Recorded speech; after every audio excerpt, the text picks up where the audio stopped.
ইসলামের দৃষ্টিতে স্বপ্ন শুধু আমাদের চিন্তা ভাবনার প্রতিচ্ছবি নয়, বলতে হবে যে স্বপ্ন হচ্ছে তিন প্রকার। কিভাবে বুঝবো আমি যে স্বপ্নটা দেখেছি এই স্বপ্নটা সত্য কিনা?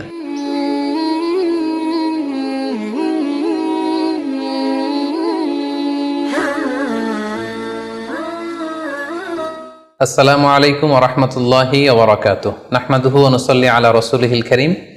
আম্মা বা'দু ফাআউযু বিল্লাহি মিনাশ শাইতানির রাজীম। বিসমিল্লাহির রাহমানির রহিম। প্রিয় দিনী ভাই এবং বোনেরা, আজকে আমরা স্বপ্ন নিয়ে কথা বলবো। ইসলামে স্বপ্নের গুরুত্ব এবং তাৎপর্যের ব্যাপারে আমরা প্রায়ই অনেকের কাছ থেকে শুনে থাকি যে তারা ভয়ঙ্কর কিছু স্বপ্ন দেখে থাকেন, এবং অনেকে স্বপ্ন দেখে এই স্বপ্নের ব্যাখ্যা কি হতে পারে বা তাবির কি হতে পারে সেটি জানবার জন্য অনেক সময় আমাদের শরণাপন্ন হন, বা অনেক মানুষ অনেক ধরনের স্বপ্ন দেখে থাকেন। এ ব্যাপারে আমাদের কাছে ওনারা জানতে চান যে এই স্বপ্নের মানে কি, এটার তাৎপর্য কি, এটা অর্থবহ কিনা, বা তাদের কি করা উচিত।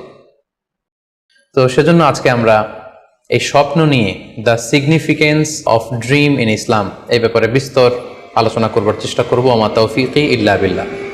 আজকে বেসিকলি স্বপ্নের ব্যাপারে আমরা 10টি পয়েন্টে কথা উপস্থাপন করবার চেষ্টা করব। সেগুলো হচ্ছে, প্রথমে আমরা জানবো স্বপ্নের গুরুত্ব ও তাৎপর্যের ব্যাপারে, তারপর জানবো স্বপ্নের প্রকারভেদ, ভালো স্বপ্ন দেখলে করণীয়, খারাপ স্বপ্ন দেখলে করণীয়, তারপর কোন ধরনের স্বপ্নের ব্যাখ্যা প্রয়োজন এবং কোন স্বপ্নের ব্যাখ্যা প্রয়োজন নেই, সত্য স্বপ্নের আলামত অথবা কিভাবে বুঝবো যে আমার স্বপ্নটা অর্থবহ কিনা, স্বপ্নের ব্যাপারে কিছু ইসলামী দিক নির্দেশনা, স্বপ্নে আল্লাহ রাসূল সাল্লাল্লাহু আলাইহি সাল্লামকে দেখা প্রসঙ্গে, যুগে যুগে স্বপ্ন ব্যাখ্যায় কারা পারদর্শী ছিলেন, এবং সবশেষে কোরআন সুন্নাহর আলোকে বিভিন্ন প্রতীক বা চিহ্নের দিকে খেয়াল রেখে স্বপ্নের ব্যাখ্যা।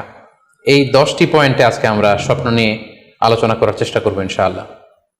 আমরা সাধারণত অনেকে মনে করে থাকি যে স্বপ্ন হচ্ছে নিছক একটি স্বপ্ন বা এটা কল্পনাপ্রসূত বিষয়। মুমিনের জীবনে বা বিশ্বাসীর জীবনে স্বপ্ন শুধু নিছক স্বপ্ন নয়, বরং এটা মুমিন জীবনে অনেক অর্থবহ এবং তাৎপর্যপূর্ণ। মুমিন জীবনে এটা একটা ভালো স্বপ্ন হতে পারে আল্লাহ তাআলার পক্ষ থেকে কোনো ধরনের সুসংবাদ কিংবা দিক নির্দেশনা, কিংবা হতে পারে বান্দার প্রতি সতর্কবাণী। একচোখা বস্তুবাদীরা বলে থাকে আমরা যখন ঘুমাই তখন মস্তিষ্ক আমাদের স্মৃতিগুলো নিয়ে নাড়াচাড়া করে, আমাদের স্মৃতিগুলোকে পুনর্বিন্যাস করে, আর সেটাই আমাদের কাছে স্বপ্ন হিসেবে ধরা দেয়। অর্থাৎ তারা বলতে চায় যে স্বপ্ন হচ্ছে ঘুমের ঘোরে আমাদের দৈনন্দিন জীবনে ঘটে যাওয়া আমাদের চিন্তা বা ভাবনার প্রতিচ্ছবি। কিন্তু ইসলামের দৃষ্টিতে স্বপ্ন শুধু আমাদের চিন্তা ভাবনার প্রতিচ্ছবি নয়, এটা হতে পারে আল্লাহ তাআলার পক্ষ থেকে সুসংবাদ, হতে পারে গ্ল্যাড টাইডিংস কিংবা সতর্কবাণী। তাই এই স্বপ্নের ব্যাপারে আমাদেরকে খুব ভালো ধারণা রাখা উচিত। শুরুতে আমরা বলবো যে এর গুরুত্ব এবং তাৎপর্য কতটুকু। স্বপ্ন হচ্ছে নবুয়তের সূচনা। নবুয়তের সূচনা হয়েছিল স্বপ্নের মাধ্যমে।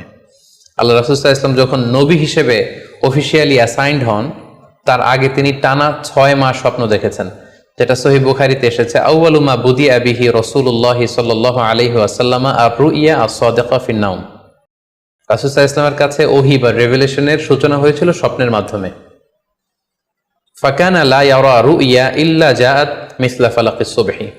আর রাতে স্বপ্নে রাসূল সাল্লাল্লাহু আলাইহি ওয়াসাল্লাম যা দেখতেন, দিনের বেলা সেটা প্রভাতের সূর্য কিরণের ন্যায় রাসূল সাল্লাল্লাহু আলাইহি ওয়াসাল্লামের কাছে সুস্পষ্ট হয়ে যেত। অর্থাৎ যা তিনি রাতে দেখতেন স্বপ্নে, দিনের বেলা সেটাই হুবহু ঘটে যেত। তো এই হাদিস থেকে আমরা বুঝতে পারি যে স্বপ্ন হচ্ছে ওহীর সূচনা, অর্থাৎ ওহীর সূচনাটা হয়েছিল স্বপ্নের মধ্য দিয়ে। পাশাপাশি আমরা জানি যে ইব্রাহিম আলাইহিস সালাম উনি স্বপ্নে দেখেছিলেন যে উনি ওনার কলিজার টুকরো সন্তান ইসমাঈল আলাইহিস সালামকে জবাই করছেন, যেটা সূরাতুস সাফফাতের 102 নম্বর আয়াতে আল্লাহ তাআলা আমাদেরকে বলছেন। ইব্রাহিম আলাইহিস সালাম বলেছিলেন, ইয়া বুনাইয়া ইন্নী আরা ফিল মানামি আন্নী আযবাহুক ফানজুর মাযা তারা। অর্থাৎ, হে আমার সন্তান ইসমাইল, আমি স্বপ্নে দেখেছি যে আমি তোমাকে জবাই করছি, এখন তোমার অভিমত কি, তোমার অপিনিয়ন কি? সাইয়েদনা ইসমাঈল আলাইহিস সালাম বলেছিলেন, ইফআল মা তুমার সাতাজিদুনি ইনশাআল্লাহু মিনাস সাবিরিন। মানে বাবা, আপনি স্বপ্নে যা দেখেছেন আপনি সেটাই করেন, আপনি আমাকে ধৈর্যশীলদের অন্তর্ভুক্ত পাবেন। ছেলের এই মন্তব্য শুনে সাইয়েদনা ইব্রাহিম আলাইহিস সালাম একটি ধারালো ছুরি নিয়ে সাইয়েদনা ইসমাঈল আলাইহিস সালামকে শুইয়ে দিয়ে জবাই করতে শুরু করলেন। তো এই ঘটনা থেকে বোঝা যায় নবীদের স্বপ্ন এটা সাধারণ কোনো স্বপ্ন নয়, এটা ওহীর অন্তর্ভুক্ত। নবীদের স্বপ্ন যদি নিছক স্বপ্নই হতো তাহলে একটা স্বপ্নের উপর ভিত্তি করে সাইয়েদনা ইব্রাহিম আলাইহিস সালাম ওনার সন্তানকে জবাই করার জন্য উদ্যত হতেন না। তার মানে বোঝা গেল নবীদের স্বপ্ন হচ্ছে এটা মিন ওয়াহিল্লাহ, এটা আল্লাহ তাআলার পক্ষ থেকে নবীদের প্রতি ওয়াহি। পাশাপাশি আল্লাহ রাসূল সাল্লাল্লাহু আলাইহি ওয়াসাল্লাম যখন মক্কার কাফিরদের দ্বারা অত্যাচারিত হয়ে মদিনায় হিজরত করেছিলেন, মদিনায় যাওয়ার প্রায় 6 বছর পরে 6ষ্ঠ হিজরিতে তিনি স্বপ্ন দেখলেন যে তিনি আবার মক্কায় ফিরে গিয়েছেন। সেখানে তিনি মসজিদুল হারামে প্রবেশ করেছেন এবং বাইতুল্লাহ শরীফ তিনি তাওয়াফ করছেন। তো এই স্বপ্ন দেখার পরে আল্লাহ রাসূল সাল্লাল্লাহু আলাইহি ওয়াসাল্লাম সাহাবাদেরকে নিয়ে উমরা করার জন্য মক্কায় রওনা হলেন। এটাই প্রমাণ করে যে স্বপ্ন যদি নবীদের জন্য নিছক স্বপ্ন হতো তাহলে এই ঝুঁকি, এই রিস্ক আল্লাহ রাসূল সাল্লাল্লাহু আলাইহি ওয়াসাল্লাম নিতেন না। কিন্তু এই ঝুঁকি নিয়েও তিনি উমরা করতে গিয়েছিলেন, যদিও সে বছর তিনি উমরা করতে পারেননি, ওনাকে ফিরে আসতে হয়েছিল। তৎপরবর্তী বছর অর্থাৎ 7ম হিজরিতে তিনি এই উমরাটি সম্পাদন করেছিলেন। তো এই আয়াত এবং রাসূল সাল্লাল্লাহু আলাইহি ওয়াসাল্লামের এই ঘটনাকে কেন্দ্র করে বোঝা যায় স্বপ্ন শুধু নবীদের জন্য স্বপ্ন নয়, এটা ওহীর অন্তর্ভুক্ত। সূরাতুল ফাতিহা আল্লাহ তাআলা ইরশাদ করছেন, লাকাদ সাদাকাল্লাহু রাসূলাহুর রুইয়া বিল হক লা তাদখুলুন্নাল মাসজিদাল হারামা ইনশাআল্লাহ। অর্থাৎ আল্লাহ তাআলা আপনার স্বপ্নকে হে নবী অবশ্যই সত্যায়ন করবেন এবং অচিরে ইনশাআল্লাহ আপনি মসজিদুল হারামে উমরা করার জন্য প্রবেশ করবেন। তাহলে প্রথমে আমরা জানলাম যে নবীদের কাছে ওহীর সূচনা, বিশেষ করে রাসূল সাল্লাল্লাহু আলাইহি ওয়াসাল্লামের কাছে ওহীর সূচনা হয়েছিল স্বপ্নের মধ্যে দিয়ে। এরপর আমরা জানলাম নবীদের স্বপ্ন নিছক স্বপ্ন নয়, এটা ওহীর অন্তর্ভুক্ত। এই পর্যায়ে আমরা জানবো যে বিশ্বাসীদের জন্য, যারা মুমিন, তাদের জন্য স্বপ্নের গুরুত্ব কতটুকু। সেক্ষেত্রে আমরা সহিহ বুখারীর একটা হাদিস উল্লেখ করতে পারি, যেখানে আল্লাহ রাসূল সাল্লাল্লাহু আলাইহি ওয়াসাল্লাম বলেছেন, লাম ইয়াবকা মিনান নবুওয়াতি ইল্লাল মুবাশশিরাত। অর্থাৎ নবুয়ত আর পৃথিবীতে নেই, নবী হওয়ার সুযোগ আর পৃথিবীতে নেই, নবুয়ত বন্ধ হয়ে গিয়েছে। কিন্তু আল্লাহ তাআলার পক্ষ থেকে মুবাশশিরাত কিন্তু বন্ধ হয়নি, মুবাশশিরাত আসবে। সাহাবা জিজ্ঞেস করলেন, ওমাল মুবাশশিরাত, হে আল্লাহ রাসূল মুবাশশিরাত কি? আল্লাহ রাসূল সাল্লাল্লাহু আলাইহি ওয়াসাল্লাম বললেন, আর রুইয়া আস-সালিহা। মুবাশশিরাত হচ্ছে সত্য স্বপ্ন। বিশ্বাসীরা যখন রাত্রিবেলা সত্য স্বপ্ন দেখবে, বিশ্বাসীদের জন্য সত্য স্বপ্ন বা সুন্দর স্বপ্ন নিছক স্বপ্ন নয়, এটা আল্লাহ তাআলার পক্ষ থেকে গ্ল্যাড টাইডিংস, সুসংবাদ হতে পারে অথবা সতর্ক করা হতে পারে। এমনকি আল্লাহ রাসূল সাল্লাল্লাহু আলাইহি সাল্লাম বলেছেন যে ভালো স্বপ্ন হচ্ছে নবুয়তির 46 ভাগের 1 ভাগ। সহিহ বুখারীতে এসেছে, আল্লাহর হাবিব সাল্লাল্লাহু আলাইহি ওয়াসাল্লাম ইরশাদ করেন, আর রুইয়া আস-সালিহা জুজউন মিন 46 জুজআন মিনান নুবুওয়া। অর্থাৎ ভালো স্বপ্ন বা সত্য স্বপ্ন নবুয়তির 46 ভাগের 1 ভাগ। Could you imagine that? কি করে একজন বিশ্বাসী স্বপ্ন নবুয়তির 46 ভাগের 1 ভাগ হতে পারে? তার মানে মুমিনের স্বপ্ন, একজন বিশ্বাসীর স্বপ্নকে আল্লাহ তাআলা অনেক বেশি গুরুত্ব দিয়েছেন। এটা শুধু স্বপ্ন নয়, এটা হতে পারে আল্লাহ তাআলার পক্ষ থেকে একটা গাইডেন্স, হতে পারে কোনো গ্ল্যাড টাইডিংস, সুসংবাদ, হতে পারে কোনো সতর্কতা বাণী। এজন্য এই স্বপ্নকে, বিশ্বাসীদের স্বপ্নকে আল্লাহ রাসূল সাল্লাল্লাহু আলাইহি ওয়াসাল্লাম নবুয়তির 46 ভাগের 1 ভাগ বলে উল্লেখ করেছেন। কেন তিনি বিশ্বাসীদের স্বপ্নকে নবুয়তির 46 ভাগের 1 ভাগ বলে উল্লেখ করলেন? এর কারণ হচ্ছে, আমরা জানি যে আল্লাহ রাসূল সাল্লাল্লাহু আলাইহি সাল্লাম তিনি নবী হয়েছিলেন কত বছর বয়সে? জি, 40 বছর বয়সে। এবং তিনি পৃথিবী থেকে ইন্তেকাল করেছিলেন 63 বছর বয়সে। অর্থাৎ ওনার নবুয়তির পুরো ডিউরেশনটা ছিল 23 বছর। তাহলে নবুয়তির সময়সীমা ডিউরেশন ছিল 23 বছর।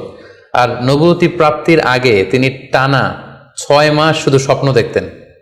তাহলে এই 6 মাসকে যদি আমরা 23 বছর দিয়ে 23 বছরের উপর ভাগ করি, তাহলে এটা 46 ভাগের 1 ভাগ হয়। এবং সে কারণে আল্লাহ রাসূল সাল্লাল্লাহু আলাইহি সাল্লাম সত্য স্বপ্নকে নবুয়তির 46 ভাগের 1 ভাগ বলে ঘোষণা করেছেন। এই পর্যায়ে আমরা জানবো স্বপ্নের প্রকার ভেদের ব্যাপারে। খুব সোজা সাপটা যদি বলতে হয়, তাহলে বলতে হবে যে স্বপ্ন হচ্ছে 3 প্রকার। একটা হচ্ছে আল্লাহ তাআলার পক্ষ থেকে, যেটা আল্লাহ দেখান। আরেকটি হচ্ছে শয়তানের পক্ষ থেকে, যেটি শয়তান মানুষকে দেখায়। আরেকটি হচ্ছে নিজের পক্ষ থেকে, অর্থাৎ সারাদিন আপনি যেটা নিয়ে কনসার্ন, সারাদিন আপনি আপনার চিন্তা ভাবনার মধ্যে যেই জিনিসটাকে স্থান দেন, সেটাই আপনি রাত্রিবেলা দেখেন।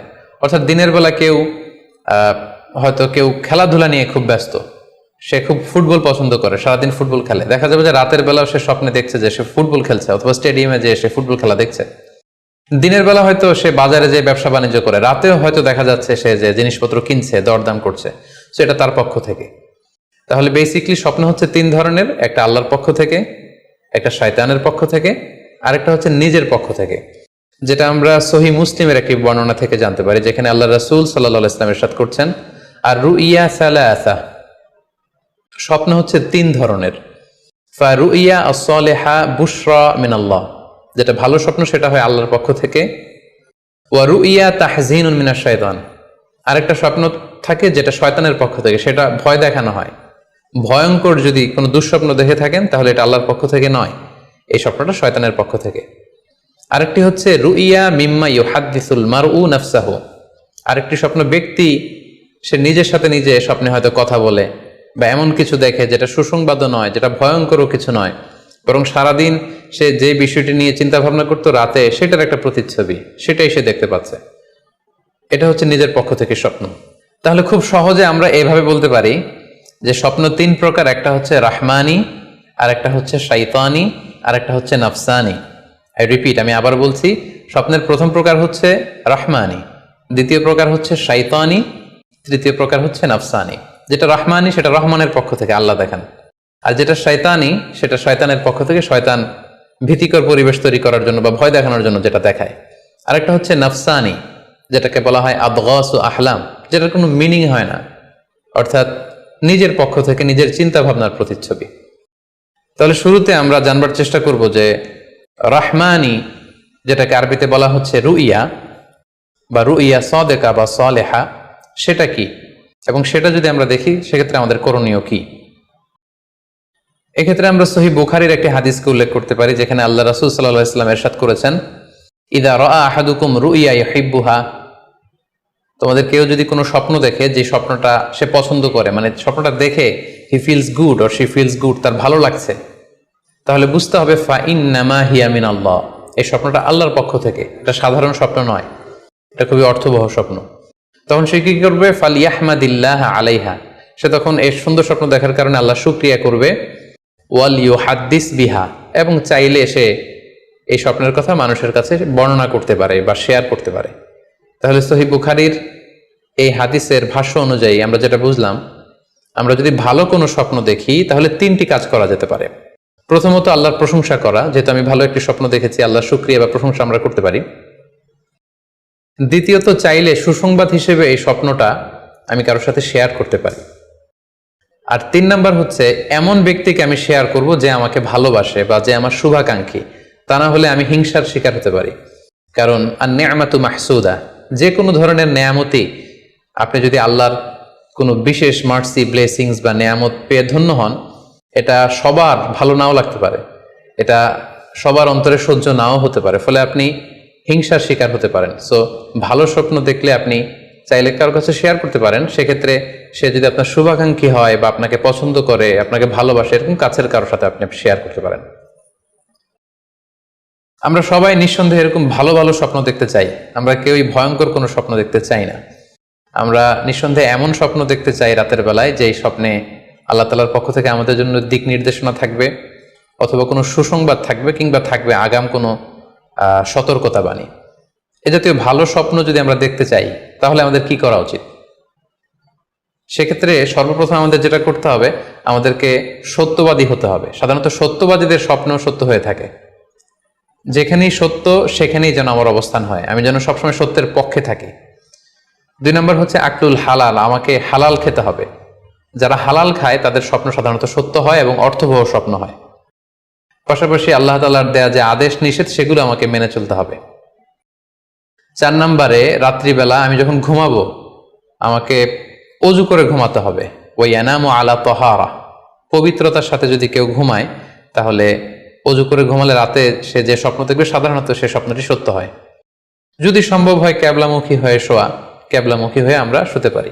এই বিষয়গুলো যদি আমরা এনশিওর করতে পারি, অর্থাৎ সত্যবাদী হওয়া, হালাল খাবার খাওয়া, আল্লাহর দেয়া বিধিনিষেধ সবসময় মেনে চলবার চেষ্টা করা, রাত্রিবেলা অজু অবস্থায় ঘুমানোর অভ্যেস করা, পাশাপাশি ক্যাবলামুখী হয়ে শোয়ার চেষ্টা করা, এই বিষয়গুলো যদি আমরা মেনটেন করার চেষ্টা করি তাহলে আমরা যে স্বপ্নগুলো দেখব সেগুলো সত্য স্বপ্ন হবে বলে আমরা আশা করি।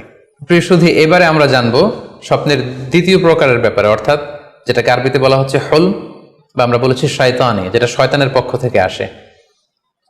সেক্ষেত্রে শয়তান এটা সাধারণত মানুষকে ভয় দেখানোর জন্য ঘুমের মধ্যে তার কোনো অকল্যাণ করার জন্য যে স্বপ্নটা দেখায় এটা হচ্ছে শয়তানি। সেক্ষেত্রে সহিহ মুসলিমের একটি হাদিসের কথা আমরা এখানে উল্লেখ করতে পারি। সেখানে আল্লাহ রাসূল সাল্লাল্লাহু আলাইহি ওয়াসাল্লাম বলেছেন, আর রুইয়া মিন আল্লাহ, ভালো স্বপ্ন হচ্ছে আল্লাহর পক্ষ থেকে, ওয়াল হুলমু মিনাশ শাইতান, আর খারাপ স্বপ্ন হচ্ছে শয়তানের পক্ষ থেকে। এখন কেউ যদি আমরা এই ভয়ঙ্কর স্বপ্ন রাতে দেখে ফেলি, যেটাকে আমরা নাইট মেয়ার বলি বা হরর ড্রিম বলি, ভয়ঙ্কর স্বপ্ন বা দুঃস্বপ্ন, যেটা দেখে আমরা খুব হাঁপিয়ে উঠি, আমাদের শ্বাস প্রশ্বাসের গতিবিধি বেড়ে যায়, আমরা খুব ভয় পাই, প্রচন্ড ভয়ে আমরা আটকে উঠি এবং ঘুম ভেঙে যায় আমাদের, এরকম ভয়ঙ্কর স্বপ্ন যদি আমরা দেখি তখন আমরা কি করব? এ ব্যাপারে কি ইসলামের কোনো দিক নির্দেশনা আছে? হ্যাঁ, অবশ্যই দিক নির্দেশনা আছে।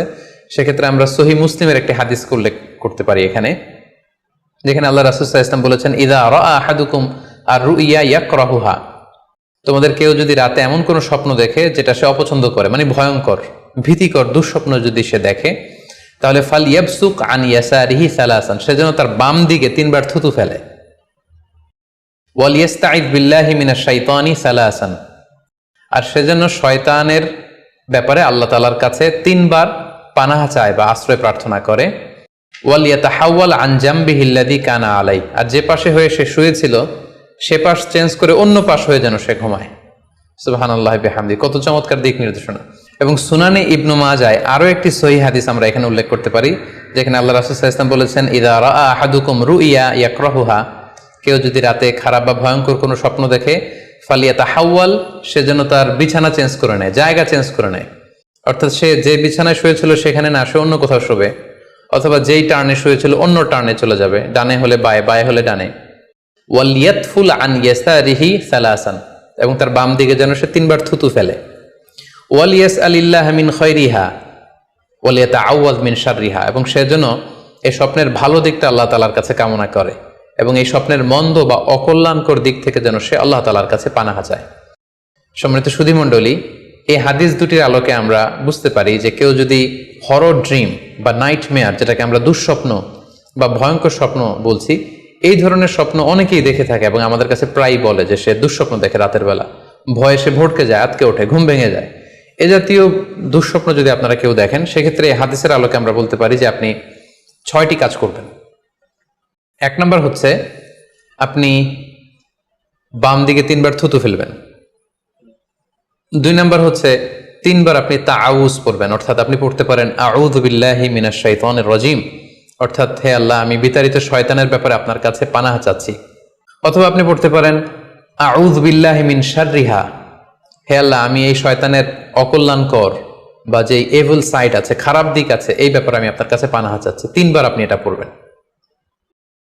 3 নম্বরে আপনি যদি আপনার ঘুমকে আবারও কন্টিনিউ করতে চান, তাহলে বা দিকে থেকে যদি স্বপ্ন দেখেন, তাহলে আপনি ডান দিকে টার্ন করবেন। আপনি ডান কাতে ঘুমাচ্ছিলেন এরকম যদি হয়, তাহলে বাম দিকে আপনি সরে যাবেন, অথবা যেখানে শুয়েছিলেন ওই জায়গাটা চেঞ্জ করে অন্য কোথাও শোবেন। 4 নাম্বার হচ্ছে আপনি যদি ঘুম আর কন্টিনিউ করতে না চান, তাহলে আপনি অজু করে ফেলবেন।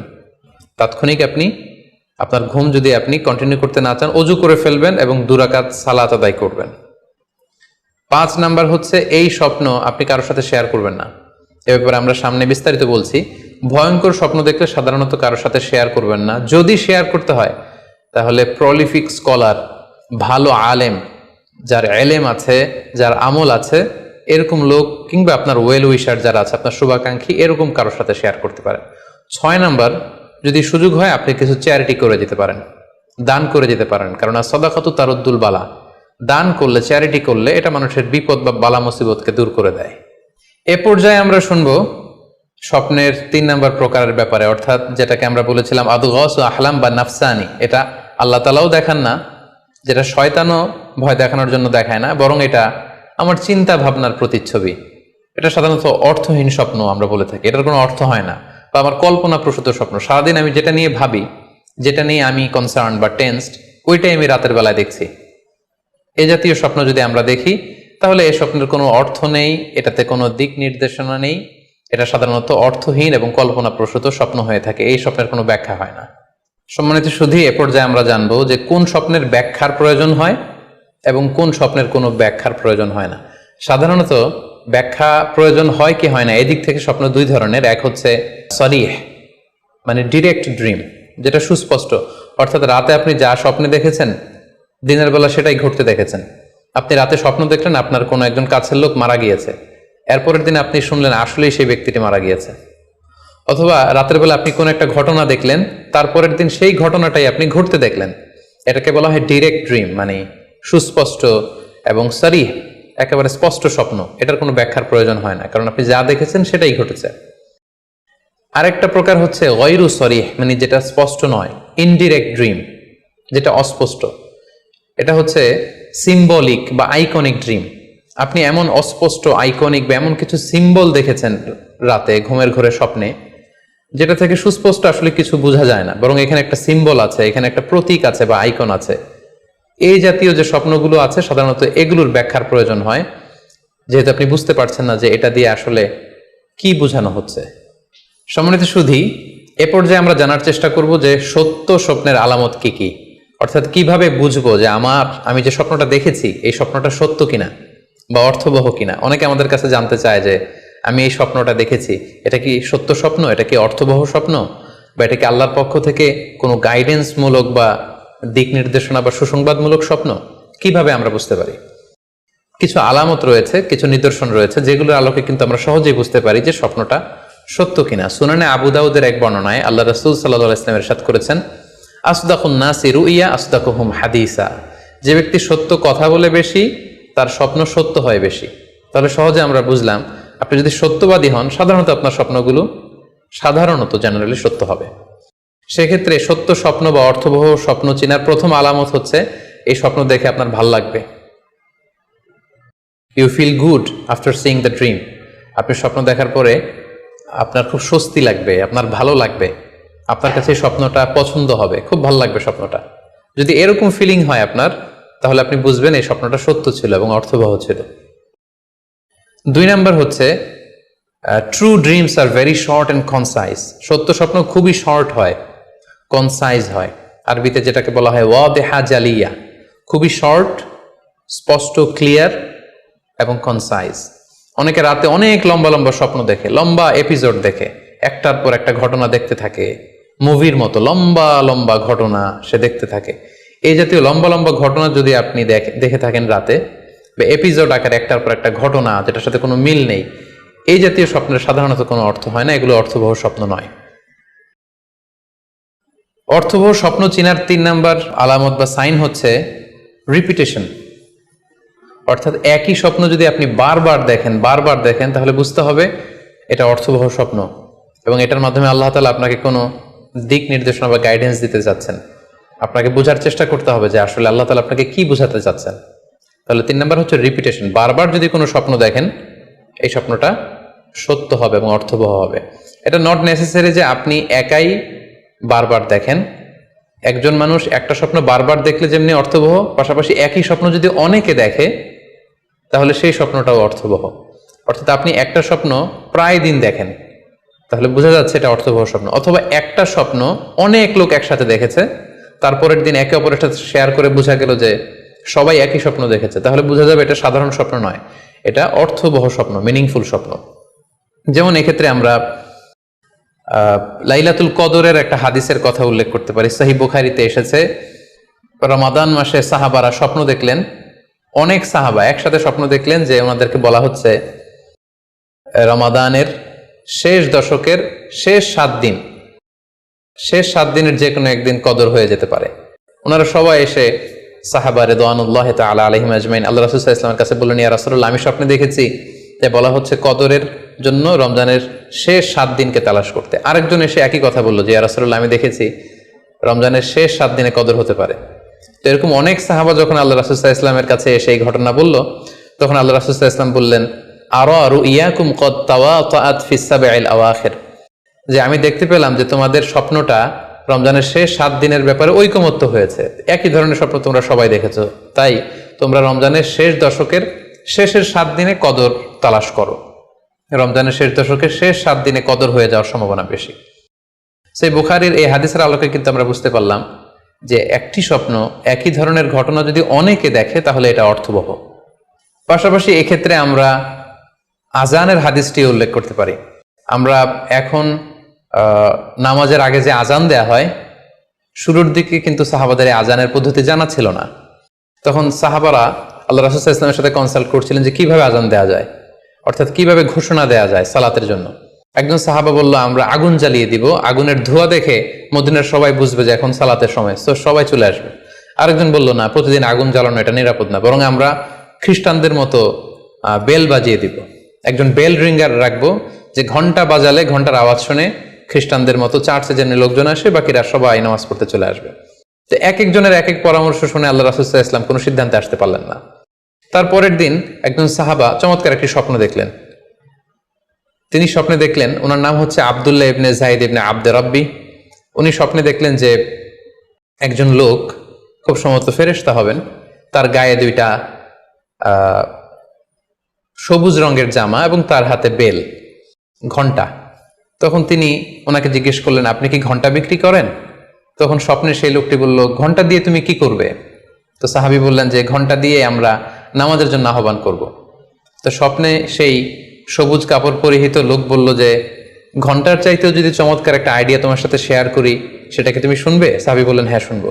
তখন তিনি বললেন, ঘন্টা না বাজিয়ে তোমরা উঁচু একটা জায়গায় দাঁড়িয়ে আল্লাহু আকবার, আল্লাহু আকবার, আল্লাহু আকবার, আল্লাহু আকবার, আশহাদু আল্লা ইলাহা ইল্লাল্লাহ, আশহাদু আন্না মুহাম্মাদুর রাসূলুল্লাহ, এই বাক্যগুলো তোমরা বলবে।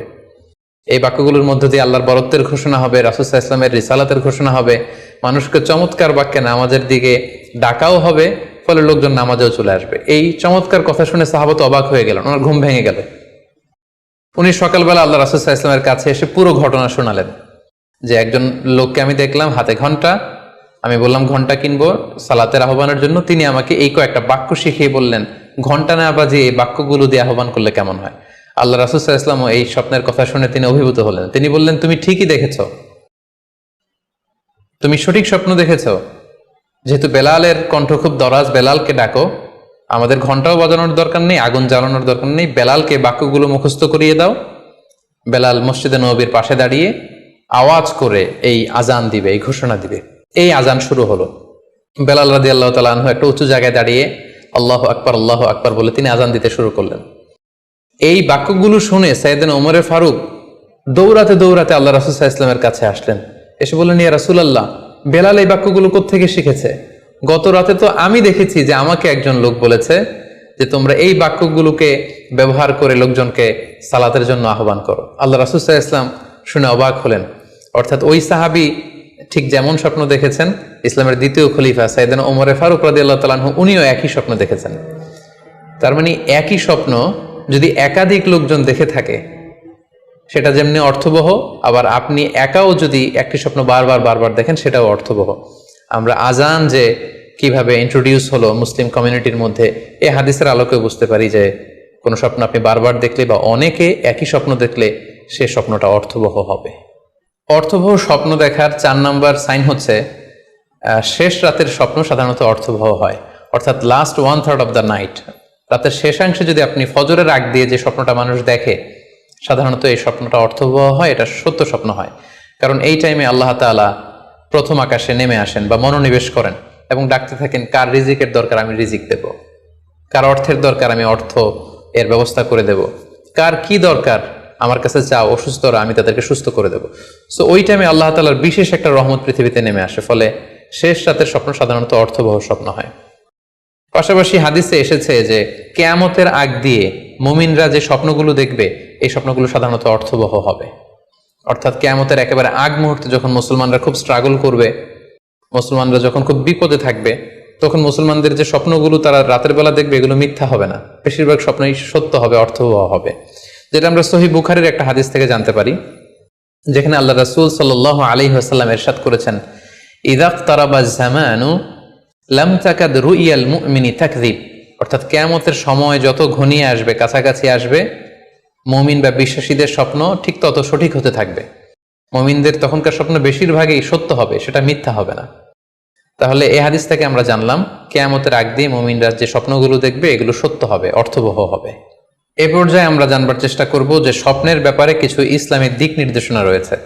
আমরা যদি এই দিক নির্দেশনাগুলো, গাইডেন্সগুলো মেনে চলি, তাহলে স্বপ্ন নিয়ে আমাদের খুব একটা কনফিউশনে থাকতে হবে না। সেক্ষেত্রে প্রথম গাইডলাইন হচ্ছে অপ্রয়োজনে স্বপ্ন অন্যের সাথে শেয়ার না করা। Do not mention the dream for interpretation accept a prolific scholar or any well wisher to you. কেউ যদি খুব বড় আলেম হয়ে থাকেন, শায়েখ হয়ে থাকেন, তার ইলম আছে, আমল আছে, এরকম কারো কাছে শেয়ার করতে পারেন। অথবা আপনার শুভাকাঙ্ক্ষী, আপনাকে ভালো অ্যাডভাইস করতে পারে, আপনাকে পছন্দ করে, এরকম লোক ছাড়া কারো কাছে স্বপ্ন শেয়ার করা যাবে না। সুনানে তিরমিজিতে স্বপ্ন অন্যের সাথে শেয়ার না করার ব্যাপারে একটি হাদিস এসছে, যেখানে আল্লাহ রাসূল সাল্লাল্লাহু আলাইহি সাল্লাম বলেছেন, লা ইয়াকুসুহা ইল্লা আলা ওয়াদ্দিন, অর্থাৎ যে তোমাকে পছন্দ করে এমন কারো কাছে ছাড়া স্বপ্ন শেয়ার করবে না। অথবা আউজি রাইন, এমন লোক যে ডিসিশন দিতে পারে, he can advice you, he can provide you the right decision, এরকম লোক যদি আপনার কাছের শুভাকাঙ্ক্ষীদের মধ্যে থেকে কেউ থেকে থাকে, আপনি তার সাথে শেয়ার করতে পারেন। ওয়ালা ইউহাদ্দিসু বিহা ইল্লা লাবিবান আও হাবিবান, সে আপনার হাবিব, সে আপনার বন্ধু, সব কাছের লোক, বজম ফ্রেন্ড, আপনার শুভ কামনা করে সব সময়, এই জাতীয় লোকের কাছে আপনি স্বপ্ন শেয়ার করতে পারেন। অন্য এক বর্ণনায় এসেছে, ওয়ালা ইয়াকুসু রুইয়া ইল্লা আলা আলিমিন আও নাসিহ, স্বপ্ন শেয়ার করতে হলে ভালো আলেমের কাছে শেয়ার করো, অথবা নাসিহ, যে তোমাকে ভালো অ্যাডভাইস করতে পারবে, উপদেশ দিতে পারবে, এরকম কারো কাছে শেয়ার করো, অন্য কারো কাছে নয়। সুনানে তিরমিজিতে এ ব্যাপারে একটি বাব রচনা করা হয়েছে, যে বাবু লা তাকুসু রুইয়া ইল্লা আলা আলিম আও নাসিহ, আলেম বা শুভাকাঙ্ক্ষী নসিহতকারী ছাড়া কারো কাছে স্বপ্ন শেয়ার করা যাবে না। এর কারণ হচ্ছে, আমরা আগেই বলেছি যে আপনি স্বপ্নে যদি ভালো কিছু দেখে থাকেন, এটা এমন কারো কাছে যদি শেয়ার করেন যে আপনাকে পছন্দ করে না, তাহলে আপনি হিংসার শিকার হতে পারেন।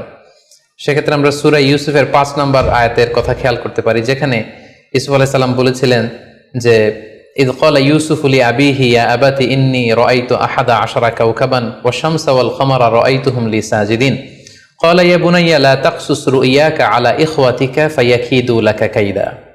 ছোট্ট ইউসুফ আলাইহিস সালাম তিনি স্বপ্নে দেখলেন যে চন্দ্র, সূর্য এবং আকাশের 11টা তারা সবকিছু ওনার সম্মানে সিজদায় লুটিয়ে পড়েছে। তো ইয়াকুব আলাইহিস সালাম ওনার ছেলেকে বললেন যে, বাবা ইউসুফ, খবরদার, সাবধান, এই স্বপ্নের কথা তুমি তোমার ভাইদেরকে বলতে যেও না। যদি তুমি তোমার ভাইদের সাথে